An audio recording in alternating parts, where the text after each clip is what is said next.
Hello friends, आप सभी का स्वागत है डीकेपी एकेडमी में। मैं दीपक कुमार आप सभी का स्वागत करता हूं। आज के इस वीडियो में हम पढ़ने वाले हैं बहुपदों का योगफल, बहुपदों को कैसे घटाया जाता है और बहुपदों को जो है कैसे गुणा किया जाता है। ठीक है, ये सारी चीज़ें जो है हम इस वीडियो में पढ़ने वाले हैं।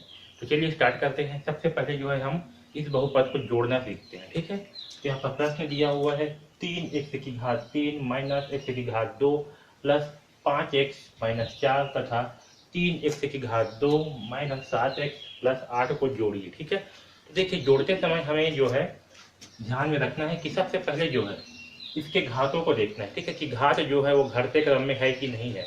घटते क्रम का मतलब क्या कि ये जो घात जो है सबसे बड़ी घात सबसे पहले स्थान पर है कि नहीं है, फिर उससे दूसरे नंबर की घात जो है दूसरे स्थान पर है कि नहीं है, फिर उससे तीसरे नंबर की घात तीसरे स्थान पर है कि नहीं है। ठीक है, तो सबसे पहले जो है आपको देखना है कि घात जो है वो घटते क्रम में है कि नहीं है। अगर घात जो है घटते क्रम में नहीं होगा तो सबसे पहले जो है घातों को घटते क्रम में अरेंज करेंगे। ठीक है, यानी कि जमाएंगे, उसके बाद ही जो है हम घटाना शुरू करेंगे। ठीक है, तो चलिए अब इसे घटाते हैं। क्योंकि इस प्रश्न में जो घात है वो क्या है, घटते क्रम पे है, इसलिए हम जो है इसे डायरेक्ट घटाएंगे। ठीक है, तो देखिए कैसे घटाएंगे।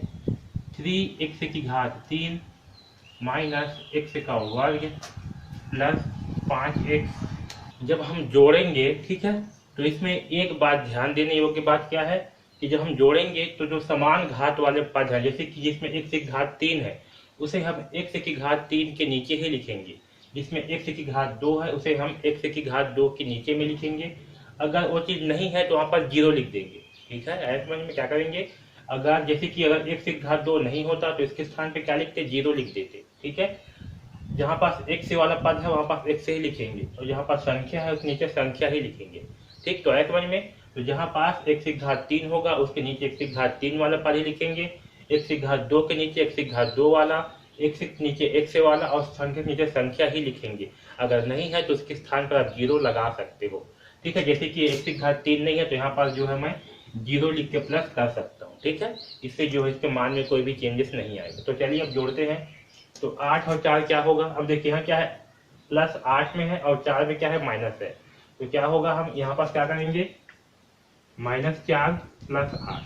ठीक है, पहले ऐसे जो है लिख लेते हैं। ठीक है, उसके बाद आगे जो है हल करेंगे।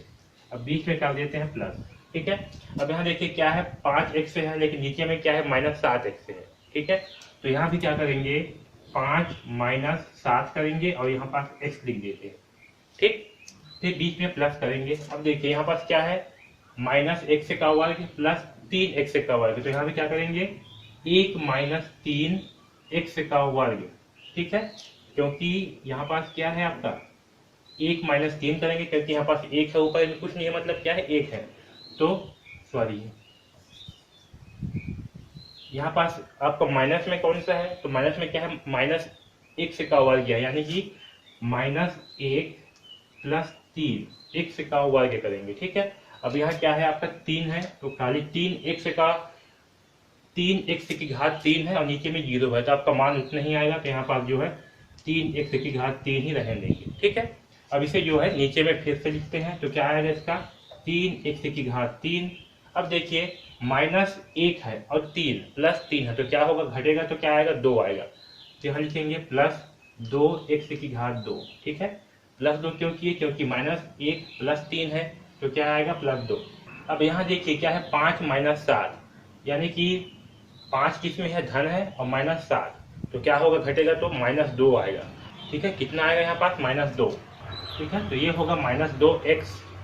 अब यहाँ देखिए, यहाँ ये है -4 प्लस 8 तो क्या होगा, -4 में से 8 जोड़ेंगे तो आएगा +4। ठीक है, तो ये जो है हमारा आंसर होगा, फाइनल आंसर। ठीक है,